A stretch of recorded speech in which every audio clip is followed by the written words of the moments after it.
Amigos y amigas de Cátedra Cosco, tengan ustedes muy buenas noches. El día de hoy, Cátedra Cosco se viste de lujo, se viste de gala para recibir a un invitado muy especial en materia de derecho civil y en particular en materia de negocio jurídico y responsabilidad jurídica. Hablamos nada más y nada menos que del doctor Eric Palacios Martínez. El tema que va a abordar el día de hoy es el receso contractual, una de las figuras más utilizadas a nivel de ineficacia en el derecho comparado y que el día de hoy el doctor nos honra con exponernos en Cátedra Cosco. ¿Qué podemos decir acerca del doctor Eric Palacios Martínez? El doctor Eric Palacios Martínez es abogado y magíster en Derecho con mención en Derecho Civil, graduado con mención sobresaliente por la Universidad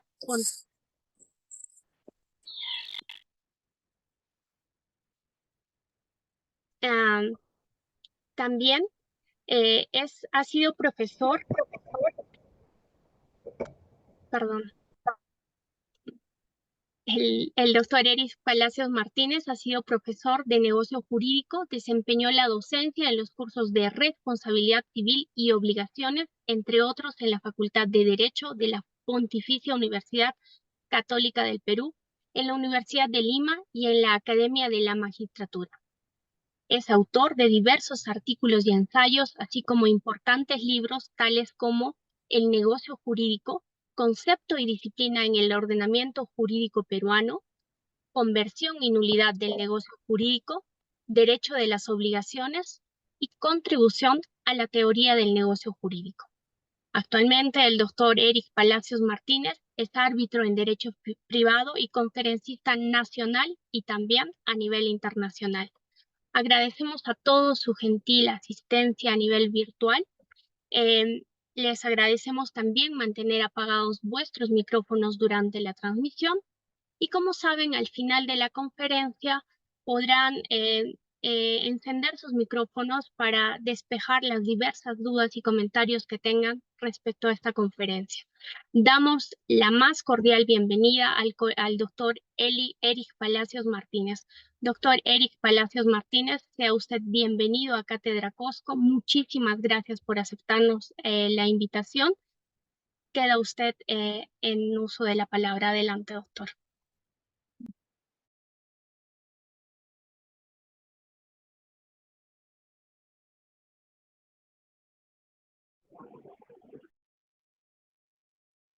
Su micro, doctor Eric, por favor.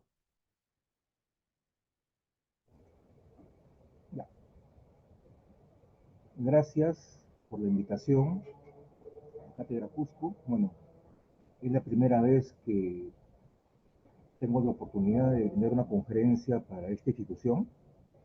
Y bueno, la oportunidad también es propicia pues para tocar un tema que recientemente ha sido materia de una investigación particular, ¿no? Que he desarrollado durante tal vez los dos últimos años, ¿no? Y que dieron lugar precisamente a la tesis de mi maestría, ¿no? Bueno, estuvo retrasada por motivos personales durante varios años. Y el tema es básicamente lo que se ha venido denominando como receso contractual. Y he adoptado esta terminología inicial en la medida que hay otros autores, por ejemplo, que hablan de desistimiento o hablan de separación, hablan de diferentes términos para referirse a esta figura. Sin embargo, yo he preferido hablar de receso.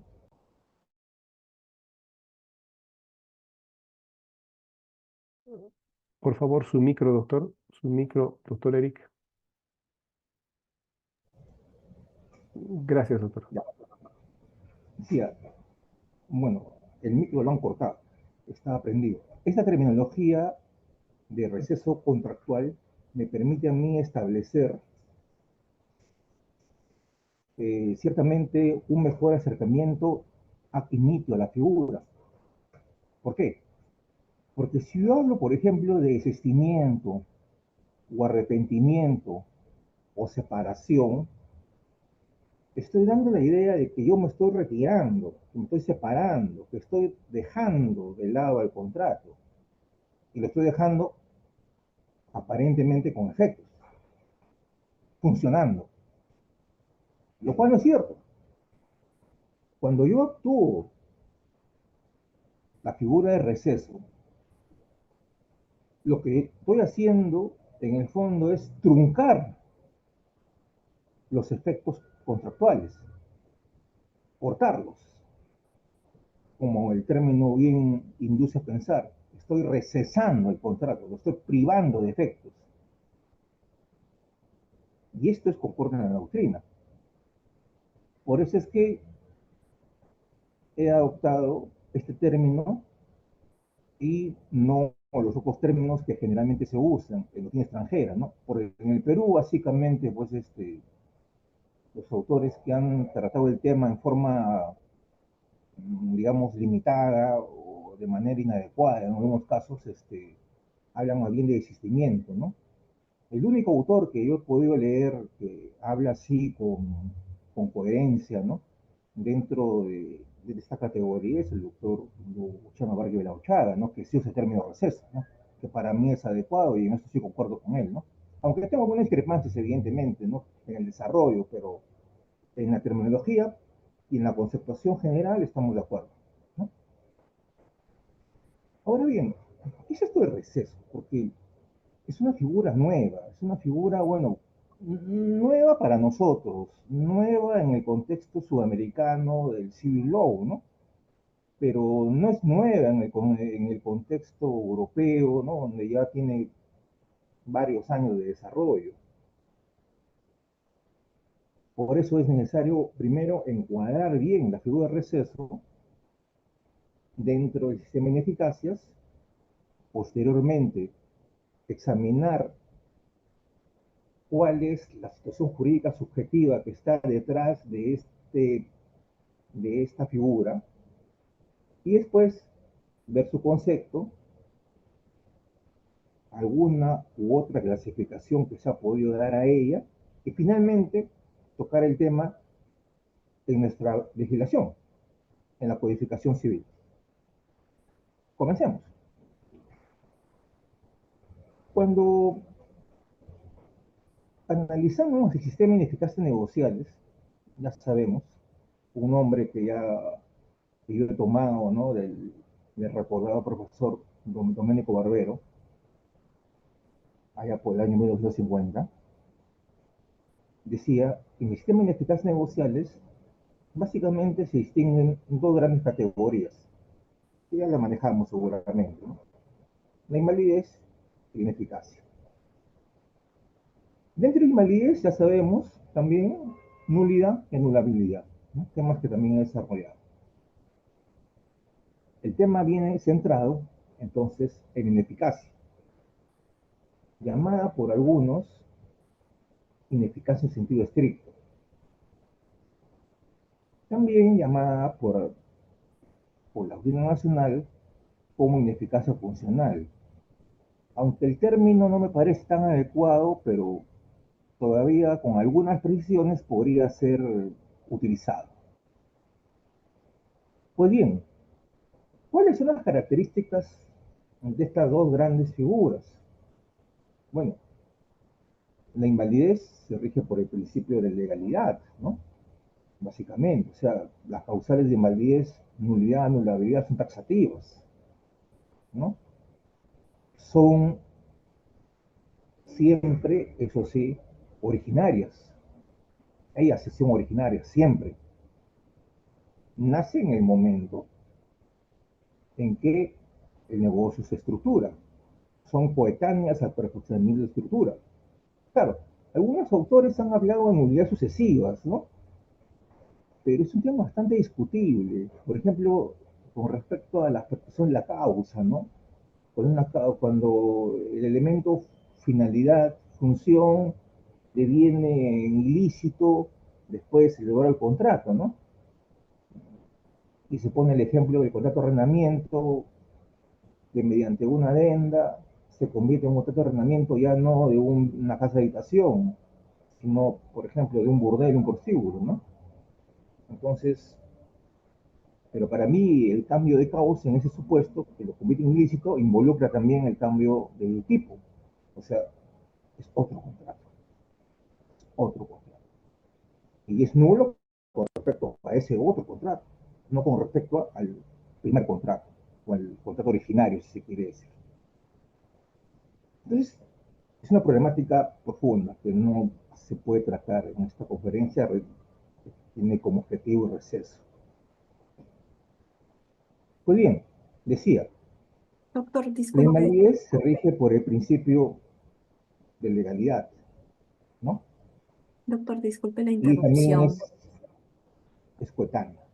Sí, dígame, doctora, ¿te escucho? ¿Gusta que a la par esté ya compartiendo las diapositivas? Sí, Porque claro, todavía... compartimos, ¿Sí? compartimos. Ok, Claro, en forma ok, discrecional, no hay problema. correcto, correcto. Gracias. Entonces, decía, el principio de legalidad rige, el principio de legalidad rige con respecto a la invalidez y a sus dos figuras, nulidad y anulabilidad. ¿No? Y esto se fija, entre otras cosas, pero principalmente en la taxatividad de las causales. Las causales de unidad y las causales de anulabilidad son taxativas. ¿Qué quiere decir esto? Que yo no puedo crear, yo no puedo inventar, ni tampoco puedo dejar sin efecto o dejar de lado alguna causal. Están ahí. No son susceptibles de intervención particular. Por el contrario, en el otro lado nos encontramos con la ineficacia estricta o funcional, que ya había mencionado. Y esta ineficacia estricta y funcional supone la validez, lógico. Supone ya un análisis de validez, porque ya la ineficacia estricta se basa sobre la validez. Y aquí encontramos una serie de categorías. ¿Por qué? Porque aquí no hay taxatividad. Aquí no hay taxatividad. Por eso es que aquí podemos encontrar causales de ineficacia estricta o funcional de carácter originario y también causales de ineficacia estricta o funcional de carácter sucesivo. Ahora,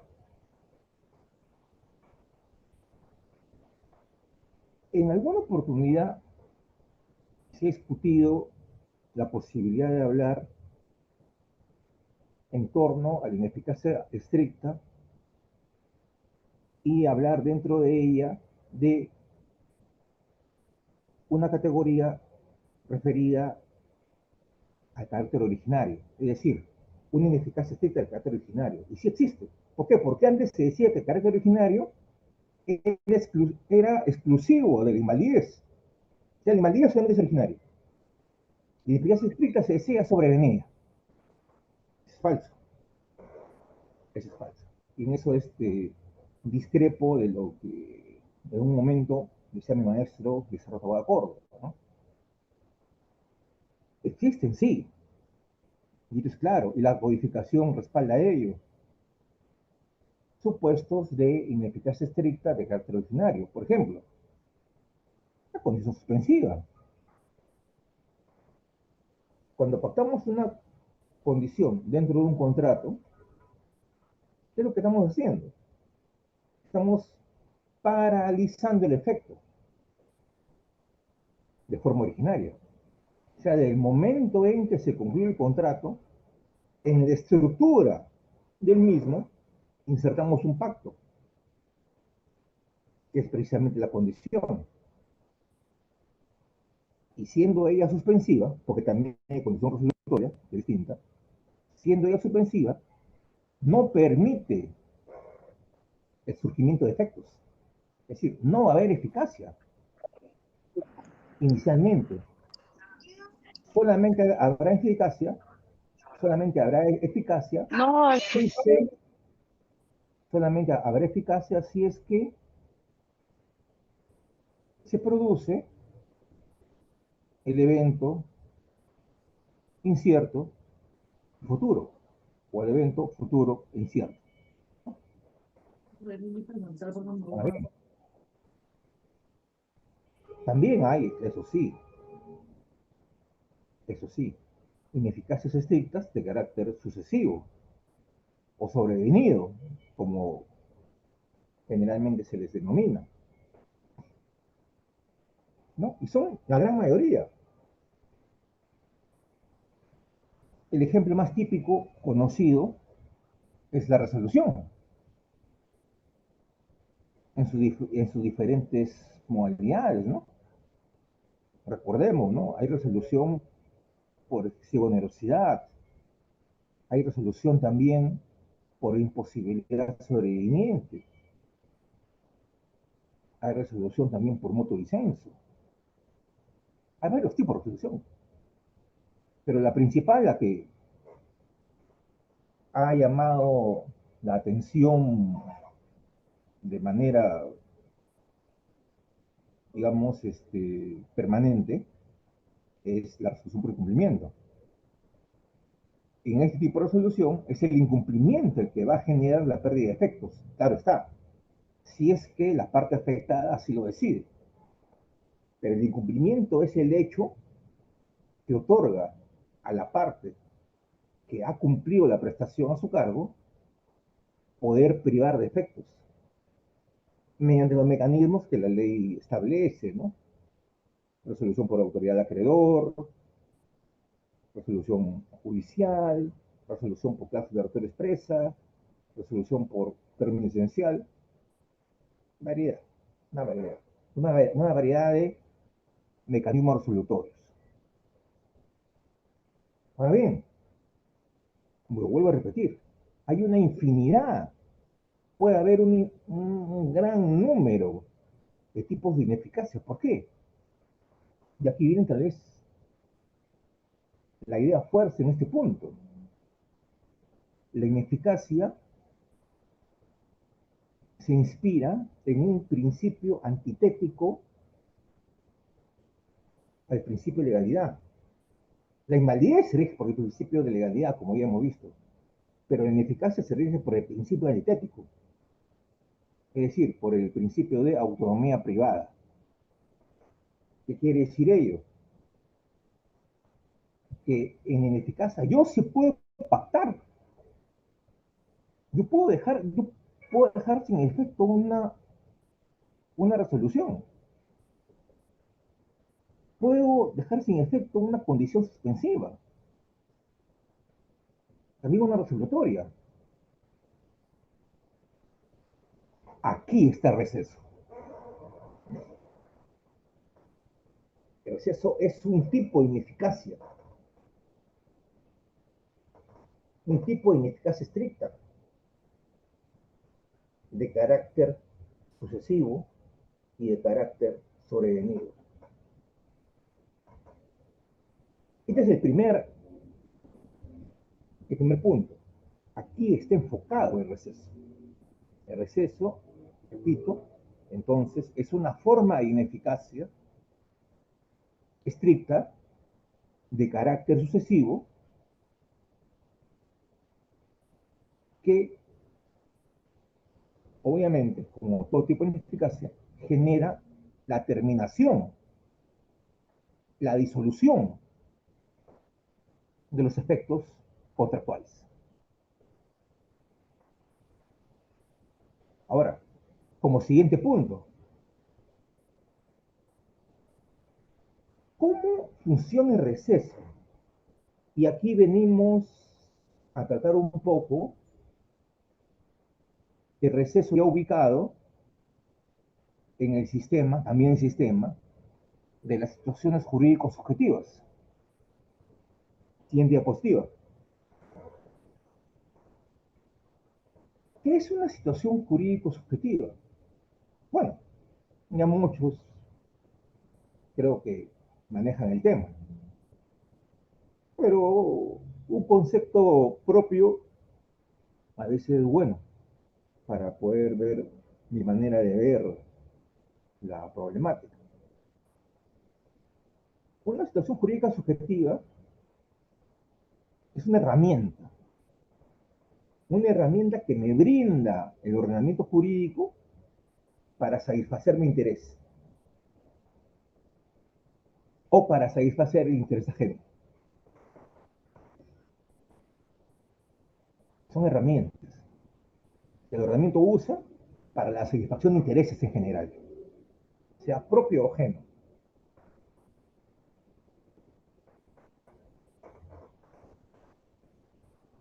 Como es evidente, las situaciones jurídicos subjetivas pueden ser también, digamos, clasificadas, ¿no? Y la clasificación más usual es aquella que responde a las situaciones jurídicas subjetivas de ventaja, por un lado, y las situaciones jurídicas de desventaja, por otro lado. Y a su vez, las de ventaja son activas e inactivas, y las de desventaja son activas e inactivas, ¿no? Pongamos un ejemplo, algunos ejemplos para entender mejor. Una situación jurídica, una situación jurídico subjetiva de ventaja es el derecho subjetivo, ¿no? La propiedad.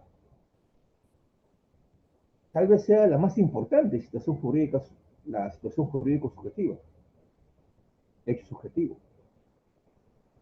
¿Cómo se materializa el hecho subjetivo en el ordenamiento, en la codificación? Básicamente en dos figuras, la propiedad, ¿no? Pero también en los derechos personales, o mejor dicho, personalísimos, en los derechos de la personalidad, mejor dicho. La vida, la libertad, el honor, son derechos de la personalidad. Está hecho un desorden, ¿ah? Despacito, más, cuidado que te sientes en cualquier sitio. sitio.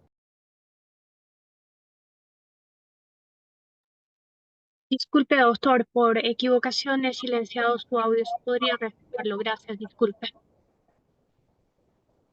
Bueno, decía, las situaciones jurídicas subjetivas de ventaja se encuentran precisamente en dos supuestos, es decir, en el hecho de propiedad, por un lado, y en los derechos de la personalidad, ¿no? El derecho de propiedad ya sabemos, ¿no? El derecho de usar, disfrutar, reivindicar un determinado bien, ¿no? Eso lo conocemos. Pero también el derecho subjetivo es la principal figura de las situaciones jurídicas subjetivas de ventaja, involucra los derechos de la personalidad, es decir, el derecho a la libertad, a la vida, el honor, etcétera, etcétera, etcétera, y lista abierta por si acaso, son derechos subjetivos. Y son derechos que son tutelables erga omnes, sí, frente a todos. Yo soy propietario frente a todos, frente a cualquier tercero, tenga vinculación o no tenga vinculación conmigo. Y puedo oponer mi derecho frente a cualquiera. Puedo oponer mi derecho frente a cualquiera. Ahora, igual, el derecho de la personalidad, con más razón, yo puedo poner mi derecho a libertad a cualquier persona, la conozco o no la conozco. Incluso, teniendo una vinculación con esta persona, también puedo yo oponer mi derecho a libertad. Siendo un trabajador, yo puedo renunciar en cualquier momento. Siendo un deudor de una prescripción de hacer, por ejemplo, también, y estoy, supongamos, obligado a pintar un cuadro, a pintar un retrato. Y si no se me da la gana, no lo hago. Claro, tendré que asumir una indemnización, pero es mi libertad. Ante todo, o sea, la puedo poner incluso frente a una regulación determinada. Puedo poner mi libertad frente a un contrato de cooperación de hacer. Claro, y asumo evidentemente el resarcimiento correspondiente. Ahora, las situaciones jurídicos objetivas de desventaja también son activas y pasivas. Las activas, tengo que hacer algo, tengo que realizar un hecho. Por ejemplo, un débito obligacional. Cuando yo estoy obligado a realizar determinada prestación, evidentemente, tengo que materializar una conducta. Sí, tengo que materializar una conducta activamente. Estoy en desventaja, sí, pero tengo que actuar esa desventaja, si se quiere. Pero también puede ser inactiva. Una situación jurídica de ventaja inactiva es, por ejemplo, el estado de sujeción. Cuando yo no puedo hacer nada. Un caso de situaciones jurídicos subjetivas de ventaja inactivas sería el estado de sujeción. Y digamos decir, lo que deviene, el efecto que deviene de un contrato de opción. El contrato de opción, recordemos, tenemos al optante y al optado. El optante puede, por su sola declaración de voluntad, generar el contrato. En cambio, el optado tiene que asumir. No puede hacer nada para evitarlo. No puede incumplir, porque jurídicamente ya está vinculado. Ya está vinculado a la declaración que dio inicialmente. Está en un estado de sujeción. Muy bien. ¿Qué es esto de receso? ¿Qué estructura tiene el receso dentro del sistema de instituciones jurídicos subjetivas? El que va a recesar el contrato, el que lo va a recesar, el que lo va a privar de efectos, el que va a truncar los efectos del contrato, tiene un derecho potestativo, que es una situación jurídico subjetiva de ventaja activa. Así como habíamos planteado la propiedad, derecho subjetivo, así como habíamos planteado el derecho de la personalidad como derechos subjetivos, también existe otra situación jurídica subjetiva de ventaja activa, que es el derecho potestativo. Con el derecho potestativo yo tengo la posibilidad de mermar, de modificar, de extinguir, en general, de modificar la realidad jurídico sustantiva. Derecho potestativo. Y precisamente receso es un derecho potestativo. Y por otro lado, la contraparte asume las consecuencias.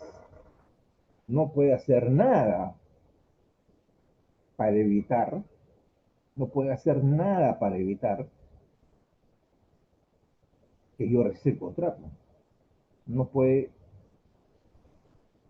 no tiene, su comportamiento no guarda ninguna relevancia para evitar que el efecto disolutorio se produzca.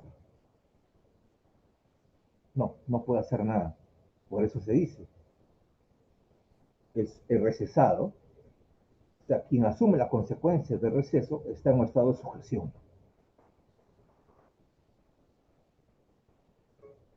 Por ende, tenemos que en el receso existen dos polos. El polo activo, que es el derecho potestativo, el derecho al receso, el derecho potestativo al receso, mejor dicho,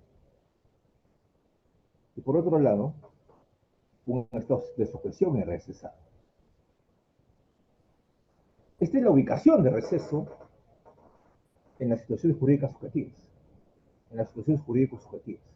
Es una situación jurídico-subjetiva de ventaja activa que asume la forma de derecho potestativo. Es en el fondo el receso. Pasemos a la siguiente diapositiva.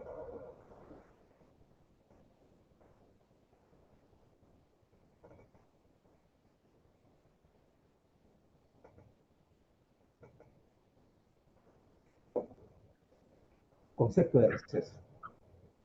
Bien, ya más o menos hemos estado pues,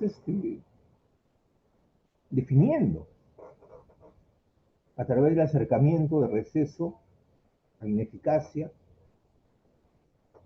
y sobre todo a las situaciones jurídico-subjetivas de ventaja. Por eso ya podemos definir el receso. Entonces, el receso desde una perspectiva estructural es importante, porque la estructura me va a servir para definirlo en relación con las situaciones jurídicas subjetivas, o al inverso. La teoría de las situaciones jurídicas subjetivas me permite a mí definir el receso de manera estructural y lanzar el siguiente concepto. El receso ya lo sabemos, ya lo hemos explicado.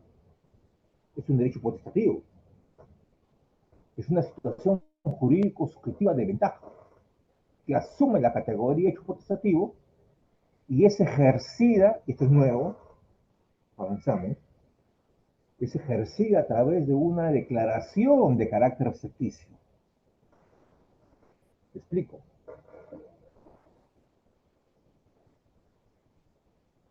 Obviamente en el receso tiene que haber un momento de ejercicio. Yo puedo pactar un receso y nunca utilizarlo.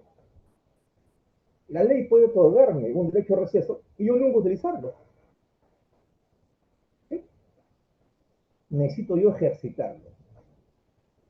¿Y cómo ejercito yo el receso? Lo ejercito a través de una declaración. No lo puedo ejercitar a través de un comportamiento. No. El receso no permite la posibilidad de ser actuado a través de una declaración o manifestación tácita. Es decir, no. No puede haber un comportamiento que genere un receso. No lo puede haber.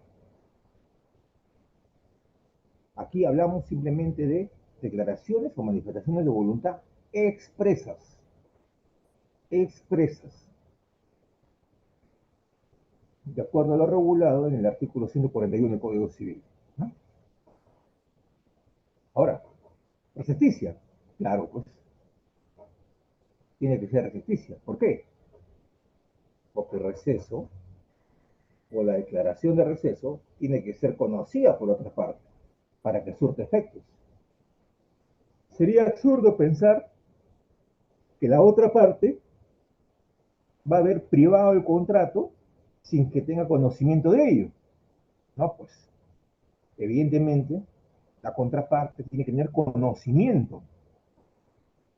Tiene que tener conocimiento del ejercicio del hecho de receso. Y evidentemente esto, repito, es la consecuencia, o va a generar como consecuencia, mejor dicho, un estado de sujeción. El contratante recesado se encuentra, ya lo dije varias veces, en un estado de sujeción y no puede asumir, lo repito, ningún comportamiento para evitar que el efecto extintivo se produzca. No, no lo puede hacer. De ninguna manera. Entonces, esa es la conceptuación de receso desde el punto de vista estructural. Pero también, y por eso que es importante el acercamiento al sistema de ineficacias, puedo definir al receso, o puedo acercarme al receso, mejor dicho, porque la definición no tiene que ser estructural, como toda definición, pero puedo acercarme también al receso y observarlo, visualizarlo desde la perspectiva consecuencial. Y observar que el receso involucra una causal de ineficacia estricta, como ya lo dije, que no es estructural. El receso puede pactarse, ciertamente, pero no está en estructura, porque va a ser actuado, el receso va a ser operativo de manera posterior a la celebración. El receso es sobreviniente. Y cómo no, está inspirado por el principio de autonomía privada. ¿Qué quiere decir? Que yo puedo o no puedo actuar receso, pero más aún, puedo pactar en contra de un receso. El ordenamiento me puede otorgar un dicho receso, ciertamente, como lo vamos a ver en un momento.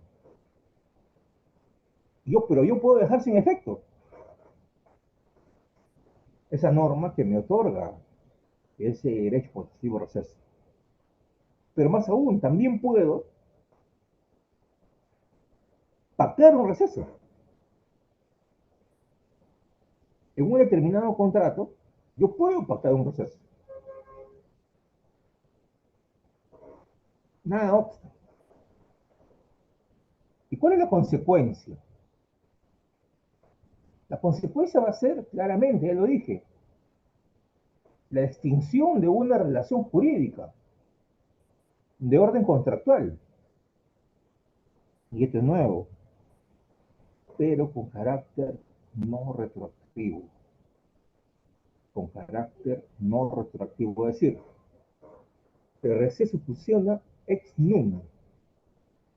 Del momento en que la parte recesada conoce de mi declaración de recesar, desde ese momento para adelante, de ese momento para adelante, no antes, opera la extinción de los efectos. Y ojo, el receso tiene carácter extrajudicial. Es decir, no es necesario ir a un juez para ejercer receso. Es una suerte de remedio, aunque el término no me gusta mucho, lo omito, pero vamos a llamarlo así. Es una suerte de remedio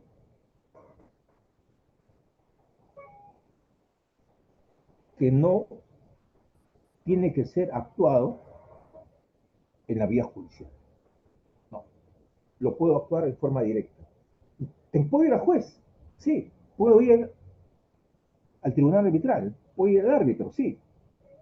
Pero evidentemente, lo que el juez me diga o lo que el árbitro me diga va a ser solamente un pronunciamiento declarativo, porque el receso ya se dio.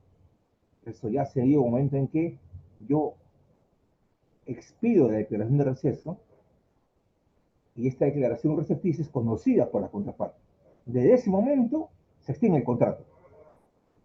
Si hubiera una discusión, buena fe, mala fe, no se respetó el plazo, o qué sé yo, ya, eso lo dirá el juez. Pero si el juez me dice, sí hubo receso, ya, no es que el receso vaya a darse a partir del momento en que se pronuncie el juez o que se pronuncie el árbitro, no. El receso ya viene establecido. Ya viene establecido.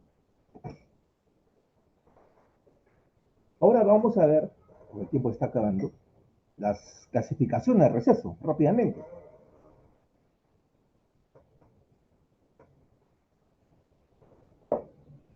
Hay varias clasificaciones. Las principales, ya estamos anunciando algunas. Receso legal, la norma legal. Receso negocial, ¿de qué pacto? Puedo pactar receso. Yo me acuerdo mucho que cuando entré a trabajar al Ministerio de Salud, ¿no?, como asesor, me dio mi contrato y me llamó la atención una cláusula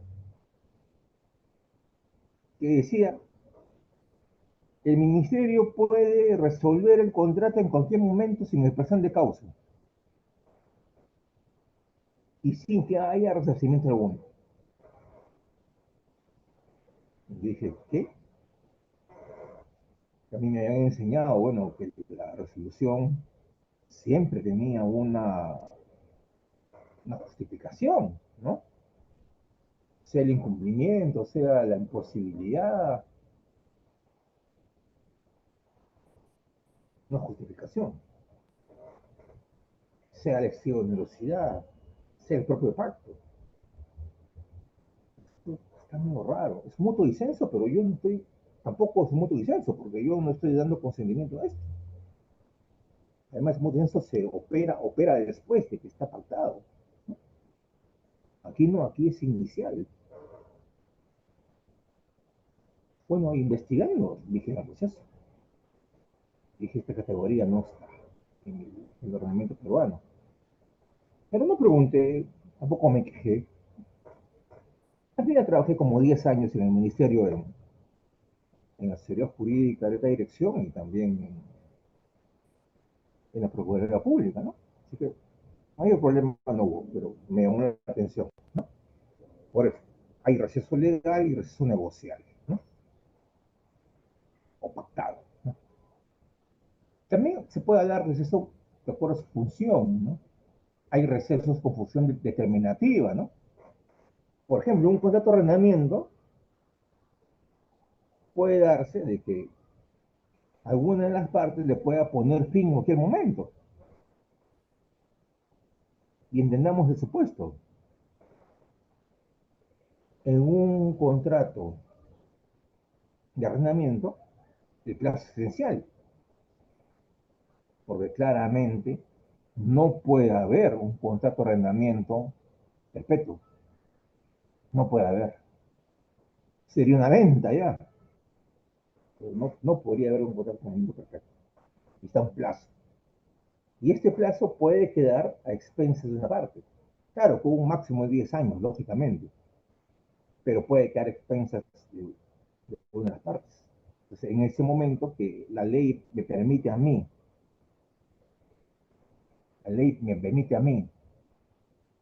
por ejemplo, en el artículo 1365 del Código Civil, privar de efectos del contrato, estoy integrando. Es un receso con función determinativa. Integro el plazo. Integro el plazo. Después también hay recesos con función impugnatoria. Por ejemplo, y aquí vino una discusión que se ha dado. Se dice que puede haber recesos que permitan a mí impugnar un contrato. Por ejemplo, cuando alguna circunstancia de formación no ha sido tan clara o cuando en lo sucesivo puede haber alguna suerte de vicio o engaño. Por ejemplo, un dolo, un engaño en la fase de ejecución, ¿no? Y no me van a decir visa de voluntad, porque visa de voluntad se aplica en la fase constitutiva, no en la fase de ejecución. Entonces, ahí se podría aplicar receso. Hay doctrinas que dicen que sí. Permiten la modificación o eliminación del contrato con fines impugnatorios, ¿no? Después, también hay procesos de compulsión sancionatoria. Cuando yo castigo a la contraparte y nuevamente no hay discusión. Porque aquí se podría hablar de receso por incumplimiento. Y aquí quiero citar a mi amigo, el profesor Rómulo Morales, quien fue mi asesor en la tesis de maestría, y que ha tenido la gentileza de, bueno, conjuntamente con el profesor Mauro Palladini, profesor de la Universidad de Milano Bicocca, presentar el libro, ¿no? Rómulo Morales con el profesor Palladini presentaron el libro, ¿no? De receso e ineficacia contractual, ¿no? Receso, resolución e ineficacia contractual, ¿no? Y ahí planteo una discusión, o me planteo una discusión, ¿no? Una nueva discusión. ¿Cuál es? Me dice que en el fondo la resolución por cláusula resolutora expresa es también un receso. Yo tengo mis dudas, pero entiendo que la posición es bastante razonable. Es bastante razonable. Y eso es materia ya de un análisis mucho más profundo. Por ejemplo, entre resolución y receso tenemos la diferencia fundamental, ¿no? La extrajudicialidad, pero precisamente la cláusula de autor expresa también es extrajudicial, ¿no? Y el pronunciamiento de los jueces también va a ser declarativo. Ahora, cuando el código dice el contrato se entiende resuelto por cláusula de autor expresa cuando la parte se quiere hacer, cuando la parte que resuelve quiere o comunica que va a hacer valer la cláusula resolutoria, sí, podríamos dar un proceso, ciertamente. Entonces, ahí está la clasificación. Después también puede haber receso, una clasificación de receso en vista de la causa, ¿no? Es decir, a la fuente, ¿no? Puede haber un receso nutum, que es cuando yo quiero, en forma arbitraria y en forma, digamos, en cualquier momento y sin ninguna justificación, yo puedo hacer el contrato, ¿no? En cualquier momento y sin dar justificación alguna, lo que el ministerio me puso a mí en el contrato. Y es válido, no es ilícito, pero obviamente tiene un límite. Como cualquier ejercicio de derecho potestativo, tiene un límite. El límite de la buena fe. Si yo veo que un trabajador está cumpliendo sus horas, está generando utilidades, está con buen ánimo, tratando a los clientes, ¿no?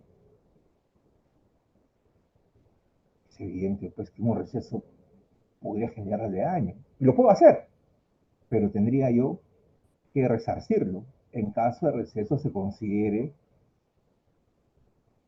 que no ha sido operado según una regla de la buena fe. Claro, hay algunos autores que dicen, no, aquí no cabe resarcimiento, ¿no? Eso es falso. Sí cabe resarcimiento. Sí cabe. O puede caber resarcimiento, mejor dicho.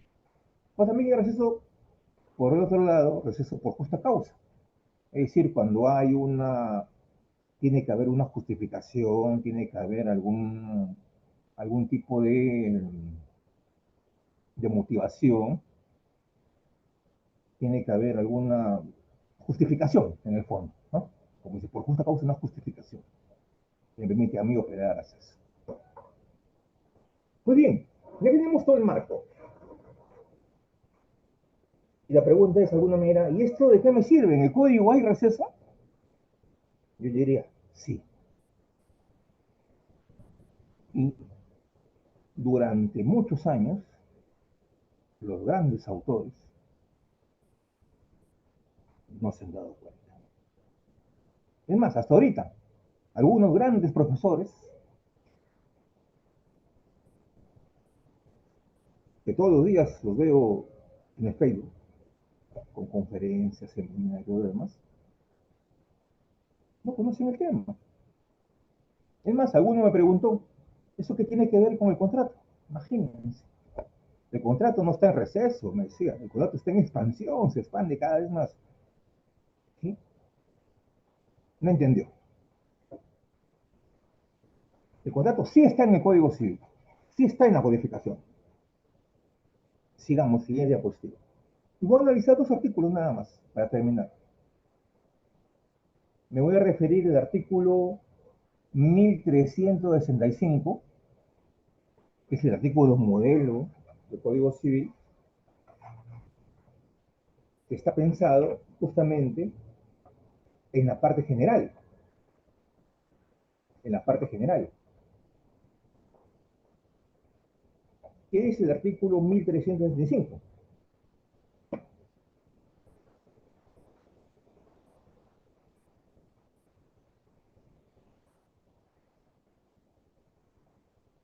Dice, en los contratos de ejecución continuada,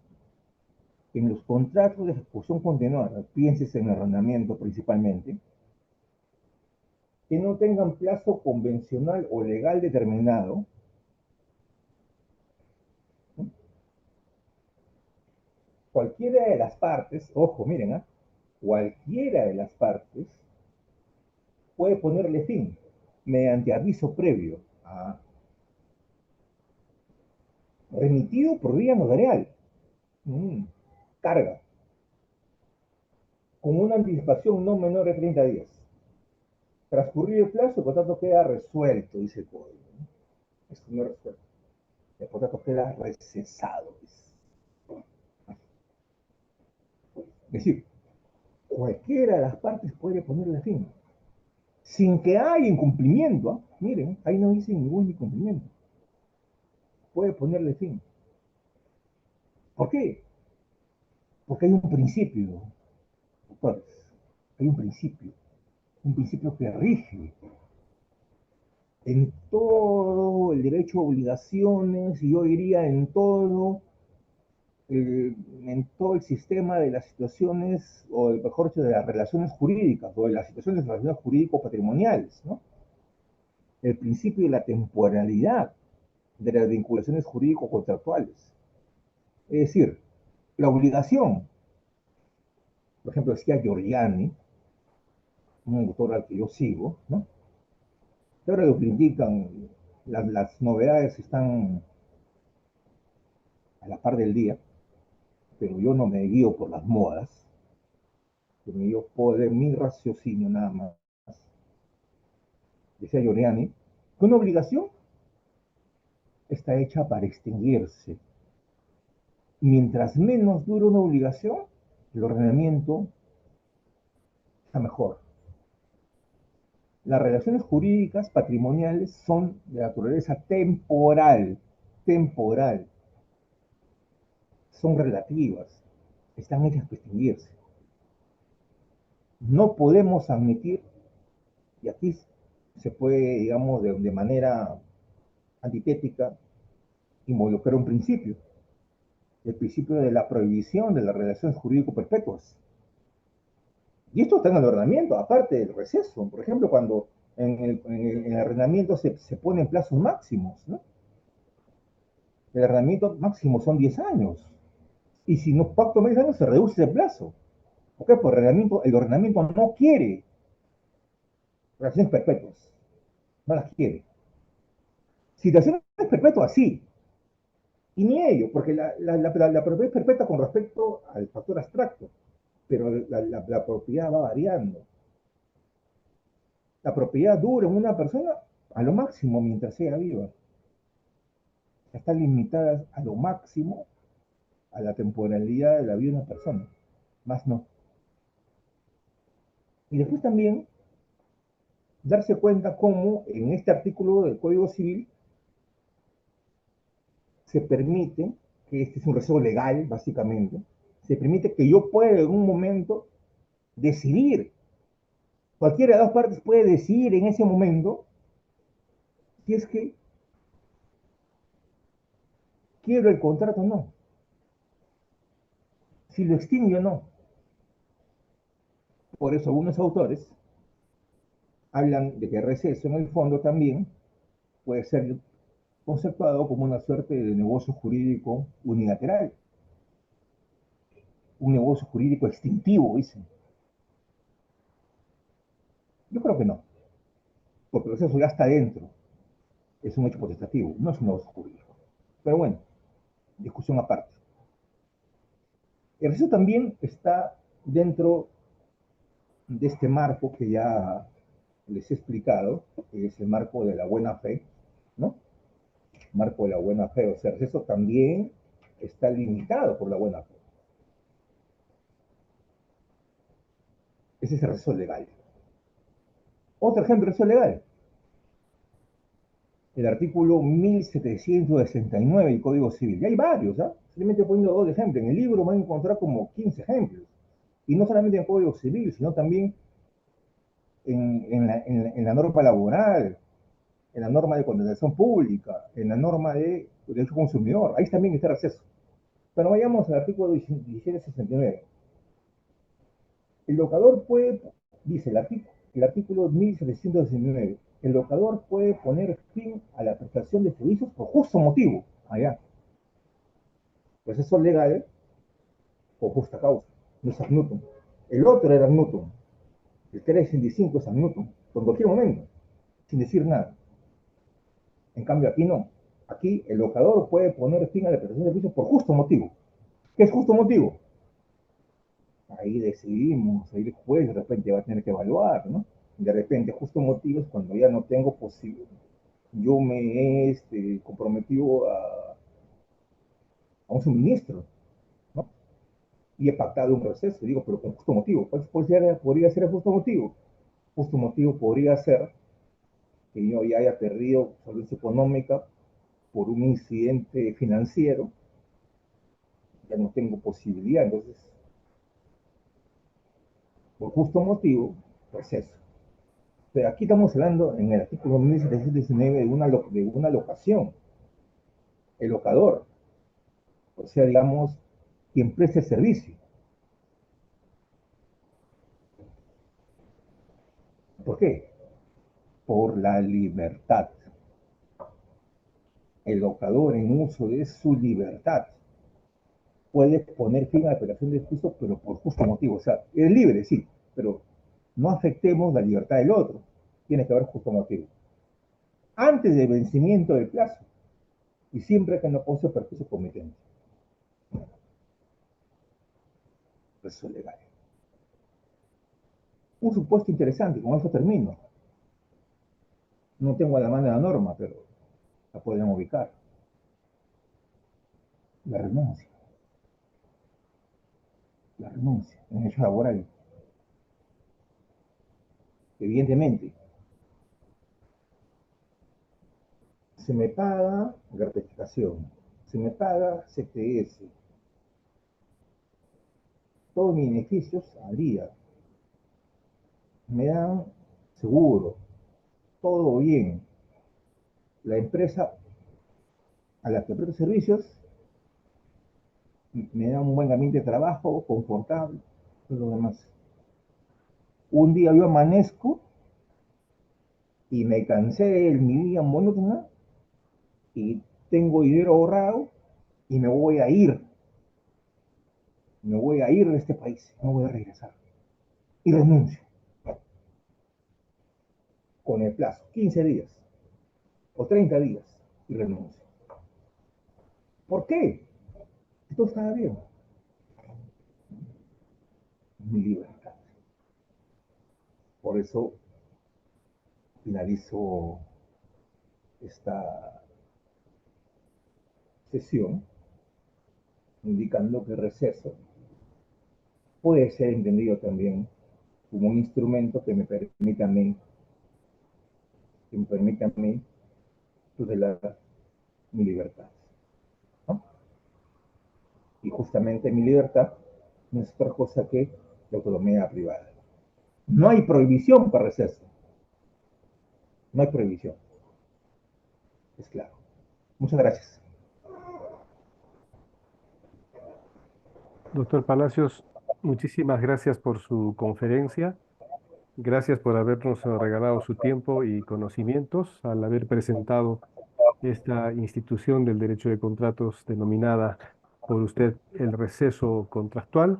Hemos visto algunas diferencias que usted ha hecho y similitudes también con la resolución y hemos tenido la oportunidad de su mano poder conceptualizar muy bien lo que es el receso. Y bueno, está de más recomendar a todos nuestros participantes a adquirir el libro del doctor Eris Palacios, donde hay un mayor desarrollo sobre esta figura de receso contractual y sobre todo su anclaje en nuestra codificación civil. A modo de hacer un poco de diálogo, doctor Eric, permítame preguntarle algo. En esta discusión que hubo entre quienes contrataron al anterior entrenador de la selección peruana, se enfrascaron en un tema de resolución, y de resolución, y de resolución. Y por ahí alguien, bueno, ese alguien es Rómulo Morales, nuestro común amigo, este, puso en su Facebook que debiera invocarse el receso contractual. Eh, ¿Qué opina con relación a esto? El tema del receso era aplicable perfectamente en este contrato de un entrenador de la selección de fútbol anterior. Disculpe, doctor Eric, si sería tan gentil de Su encender su micro. micrófono, por favor, gracias. Ya, le comento, sí, yo también comenté ello. Lo que pasa es que mi alcance en el Facebook es mucho menor al de Arturo Morales, ¿no? Porque yo siempre he dicho que yo siempre he dicho que la dogmática no es para Facebook. Pero bueno, este, yo creo que sí. ¿Por qué? Porque cuando un entrenador de un equipo de fútbol, tiene un objetivo, tiene una finalidad, esta finalidad tiene que ser cumplida, ¿no? A mí me contratan para obtener un determinado resultado. Y aquí no estamos hablando de relación de medios resultados, ¿eh? Estamos hablando de que había una expectativa en quien lo contrató, en este caso la Federación Peruana de Fútbol. Entonces, cuando se van viendo resultados y se van viendo que no hay ningún grado de cooperación o de cambio, ¿no? Frente al, entre comillas, las circunstancias o al clamor de las personas o incluso a la opinión de otros técnicos, expertos, hay una renuencia, hay una renuencia. Y esto evidentemente lesiona el interés de la contraparte. Entonces, podría aplicarse receso, pero también yo coloqué en mi publicación que podríamos hablar de un cumplimiento defectuoso.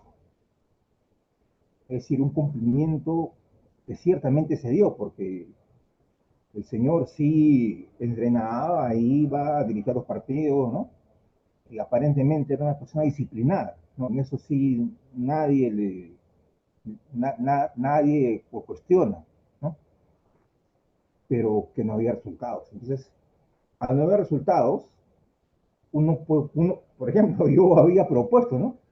Llamar técnicos que mundialmente sean reconocidos, 2 o 3, y que me hagan un peritaje, una pericia y someter esto a un arbitraje. Y en la pericia que me digan, hay estas fallas, todo lo demás, y ahí constatar un cumplimiento defectuoso y resolver el contrato. O sea, había dos alternativas. Uno, actuar de receso, pero me iba a decir, evidentemente, ¿eh? Es una locación de servicios, sí, pero tiene normas especiales, sí, con el artículo que acabo de leer, el 1769, ¿no? Se podía recesar, ¿no?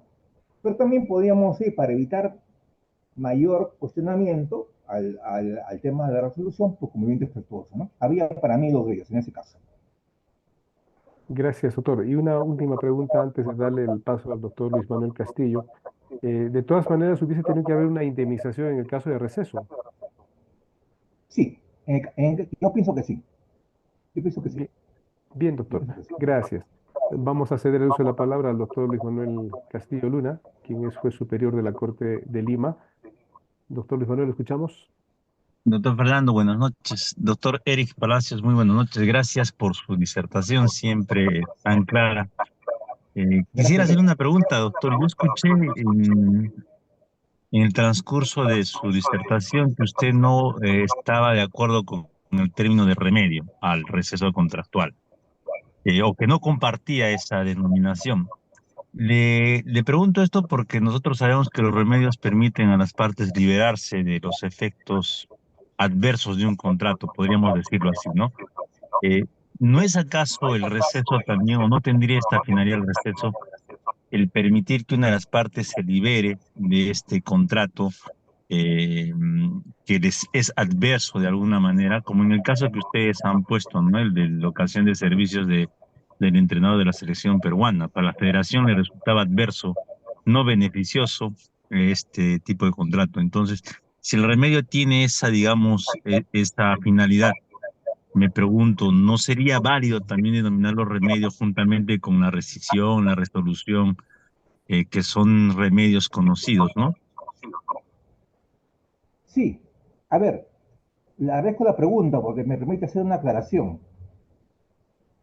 No es que yo esté en contra de cómo se ha definido el receso, pero para nada. Lo que sucede es que la figura de remedio viene de una figura anglosajona, que es remedis, ¿no? Como usted conoce seguramente. Entonces, para mí la importación de figuras del derecho anglosajón no me parece adecuada todavía en nuestro ordenamiento. Nosotros pertenecemos a la familia romano-germánica y ni siquiera podemos nosotros decir que dominamos la lógica o las instituciones o la ciencia jurídica, dogmática de la familia romano-germánica. Entonces, ¿cómo podemos tener instituciones de otro lado si es que todavía no hemos dominado a la ciencia que rige a nuestra familia romano-germánica, a la familia jurídica a la cual pertenecemos? Yo entiendo, el concepto puede coincidir, pero yo le llamo a receso, por eso, no remedio, sino le llamo mecanismo de tutela, que puede ser lo mismo, pero es el término adecuado, ¿no? No es un remedio a mi interés solamente, sino es un mecanismo de tutela para proteger mi interés, ¿no? No es como una medicina, sino es como una suerte de tutela, que es diferente, o sea, es una protección. La medicina cura, el remedio cura, como el nombre lo dice, algo que ya, una enfermedad que ya está determinada. En cambio, el mecanismo de tutela previene, puede prevenir, tiene una función preventiva. Eso más o menos es la idea que yo manejo y le comento que estoy preparando un artículo sobre esta conceptuación de remedio, porque no solamente yo lo planteo yo, sino que hay autores de renombre que están hablando, pues, están discutiendo esta calificación de remedio, esta conceptuación, ¿no? Por ejemplo, el doctor Salvatore Maxamuto, ¿no? He leído un artículo de él muy interesante, ¿no? Y otros autores más que estamos revisando para poder adoptar una posición coherente en su ordenamiento y cómo no, pues iniciar una discusión que nos permita pues llegar siempre a buen puerto. Gracias, doctor. Gracias a usted, doctor. Muchas gracias. ¿Alguien más que en el público desee preguntar, por favor? Si levanta la mano. Levanto la mano. Sí. Stewart Vázquez, por favor, brevemente. Buenas noches, doctor Eri Palacios, doctor Fernando Murillo. Trayendo un poco a colación esta situación que hizo como comentario del entrenador de fútbol, actualmente se conoce la figura de la rescisión unilateral, que es practicada por algunos en materia deportiva, para dejar que supuestamente el deportista pueda migrar de un equipo al otro. Y la otra pregunta que tengo es, ¿qué opina de la resiliación? ¿Mm? Que parece tener la misma característica del, eh, de No, esta no figura que escuché usted la segunda pregunta. ¿Qué opina usted de la resiliación? ¿Refiliación? No entendí. Resiliación. Exacto, resiliación. Ya. Que es una No, el figura término, muy parecida a la que usted está planteando en esta exposición. el nombre no lo he escuchado, pero con respecto a la segunda pregunta primero, ¿no? El nombre no lo he escuchado, pero el receso le han puesto muchos nombres, te digo, ¿no? El receso se le llama decidimiento, se le llama arrepentimiento, se le llama separación unilateral, ¿no? El nombre que me planteas para mí es extraño, ¿no? Primera vez que lo escucho. Con respecto a la primera pregunta, rescisión unilateral, ¿no? Para mí la rescisión, ese es un término extraño de su ordenamiento. ¿Por qué? Porque la rescisión solamente opera en los casos taxativos. En nuestro ordenamiento solamente la rescisión está pensada en tres casos, ¿no? En la rescisión por lesión, en la rescisión sobre medida, ¿no? Y en la rescisión, perdón, en la rescisión por lesión, en la rescisión de compraventa sobre medida y en la rescisión por compraventa de bien ajeno, nada más. Es decir, cuando, yo sé que en el medio futbolístico los jugadores hablan de rescisión unilateral, ¿no? Pero en verdad es resolución. En verdad, cuando hablan de rescisión unilateral es resolución unilateral. Y cuando hablan de resolución unilateral, en el fondo, en mi opinión, es receso. Gracias. Gracias, doctor Eric. Bien, ¿alguien más que desee preguntar de manera breve, por favor? Bien, creo que ya no tenemos más preguntas, doctor Eric. Nuevamente le expreso el agradecimiento de Cátedra Cosco, que es un espacio académico que usted ha visto, tiene una concurrencia principalmente cusqueña, pero también concurren de otras latitudes en nombre de la virtualidad. Y siempre nos proponemos tener un invitado especial cada mes, y usted ha sido nuestro invitado especial en este mes en Cátedra. Le agradecemos su tiempo, doctor, sus conocimientos, e invitamos a todos a poner interés en esta figura desarrollada por el profesor Eric Palacios Martínez sobre el receso contractual, y está, repito una vez más, mejor desarrollado en el libro que tienen ustedes a la vista, editado por Gaceta Jurídica. Doctor Eric Palacios, lo dejo en el uso de la palabra para su despedida. Bueno, doctor, agradecerle al doctor Fernando Murillo Flores su cordial invitación y quedar siempre pues a disposición de esta institución para poder conversar y debatir, ¿no? Entendiendo de que tiene que haber un diálogo permanente, pienso yo, entre la doctrina y la jurisprudencia. Eso es lo que queremos. Queremos armonía y queremos coherencia en la aplicación del ordenamiento jurídico. Muchas gracias. Gracias, doctor Eric Palacios. Esa finalidad estoy seguro que con esta conferencia se ha aportado bastante y se lo agradecemos una vez más. Reciba un fuerte abrazo cusqueño y nuestro agradecimiento, y esperamos en una próxima oportunidad también volver a molestar su atención para una conferencia. Muchísimas gracias, doctor Eric Palacios. Muchísimas gracias a todos los que asistieron a esta conferencia, y próximamente los invitaremos a una siguiente actividad. Muchísimas gracias. Buenas noches con todos. Doctor Eric Palacios, muy buena suerte y éxitos en todo lo que usted se proponga. Gracias por su docencia. Muchísimas gracias. Gracias. Hasta luego. Gracias, doctor Eric Palacio. Bien, ya podemos dejar de grabar, creo, Jesse.